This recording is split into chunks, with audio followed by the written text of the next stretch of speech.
નમસ્તે મિત્રો, આજનો શુભ દિવસ એક કોમેડી છે.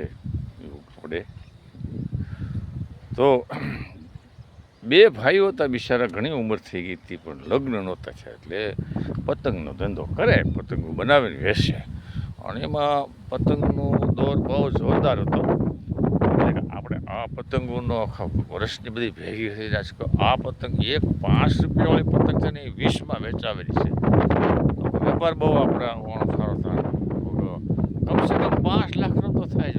તો ભાઈ આપણે હાથે રસોઈ બનાવી તો તાર લગ્ન કરી નાખીએ, કાંઈ મતલબ આપણે એ રીતે જ આપણું પ્લાન છે કે એટલે આપણે હાથે રસોઈ તો બનાવી નહીં, મોટો કે બધું ધ્યાન રાખવું પડે કે ભાઈ માણાને હાચવીને એ કે બધી રીતે આપણે એને મદદ કરવી પડે. કે હું કે માન કે તારે ભાભી કે રસોઈ બનાવતી હોય ને છોકરો સંડાસ બેઠો હોય તો તારે સાફ કરી નાખવાનો, ભલામણા કે કામ મદદ કરવાની.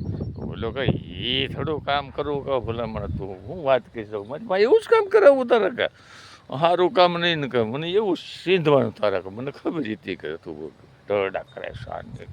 તો કે તો એટલું નહીં કરી એમાંથી બાય થયા બાય જાય તો હું એક બીજા બધું બચાવી ગયા ને એવું બધું માણસો ભેગા થઈ જાય ને વિખોર્યા હોય લોહી જાણ થઈ જમી માણસો કહેતા પણ તમે બાજ્યા છે એમાંથી કે તો કે કાંઈ નહીં કે અમારે આ વેપાર બહુ જોરદાર હતો, મારે લગ્ન કરવાની વાત હાલતી હતી. આ લોકો આવડો આ કે તારા છોકરાને હું સાફ ન કરું કે ભાઈ માણસ હોય એ કે રસોઈ બનાવતી હોય ભાઈ તો છોકરું સંડાસ બેઠું હોય તો કોણ સાફ કરે કે હાથ થોડા બગાડાય ને પછી એમાંથી કે બાય થયા ભલામણા. તો કે ક્યાં એટલા ભલામણા બાય મણા છે ક્યાં બાથી બોલાવીને તમારી પતંગો બધી વિખાઈ ગઈ. મિત્રો વિડીયો સારો લાગ્યો હોય શેર કરજો, સબસ્ક્રાઈબ કરજો અને કોમેન્ટ કરજો.